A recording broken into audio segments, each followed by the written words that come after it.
અમેરિકાના તમામ નેતાઓ અને બિઝનેસમેન હાલ ડિજિટલ લોકડાઉનમાં છે. તમને થતું હશે કે આવું કેમ? તો તેનું કારણ છે સુરક્ષા. ચીન એ ટેકનોલોજીમાં ખૂબ જ આગળ છે અને વિશ્વમાં અત્યારે ટેકનોલોજી દિવસે ને દિવસે વધી રહી છે. ત્યારે ચીન એ ટેકનોલોજીનો ઉપયોગ કરીને કંઈ પણ કરી શકે તેવું છે. ચીન સાયબર હેકરની મદદથી અમેરિકાના કોઈ નેતા કે બિઝનેસમેનની માહિતી લીક કરી લે તો અમેરિકા માટે મોટું જોખમ સર્જાય તેવું છે.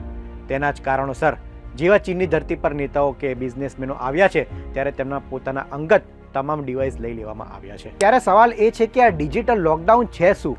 તો ચીનના પ્રવાસ દરમિયાન અમેરિકાના પ્રતિનિધિઓ નેતાઓ એ તમામ નિયંત્રિત ડિજિટલ ઉપકરણો ઉપયોગ કરશે.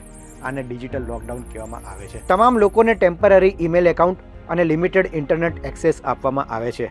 વિદેશ પ્રવાસ દરમિયાન અધિકારીઓને રેગ્યુલર સિસ્ટમ વિના જ કામ કરવું પડે છે. આને જ ડિજિટલ લોકડાઉન કહેવાય છે. અમેરિકાની સાયબર સુરક્ષા દ્વારા સરકારને ચેતવણી આપવામાં આવી છે કે અજાણી જગ્યાએ અજાણ્યા યુએસબી પોર્ટનો ઉપયોગ કરવો કે અજાણ્યા ચાર્જિંગ પોર્ટનો ઉપયોગ કરવો એક જોખમકારક હોઈ શકે છે અને જ્યુસ જેકિંગ કહેવામાં આવે છે. જ્યુસ જેકિંગ એ સાયબર હુમલો છે જેમાં હેકર્સ ચાર્જિંગ પોર્ટ દ્વારા ડેટા ચોરી કરી શકે છે.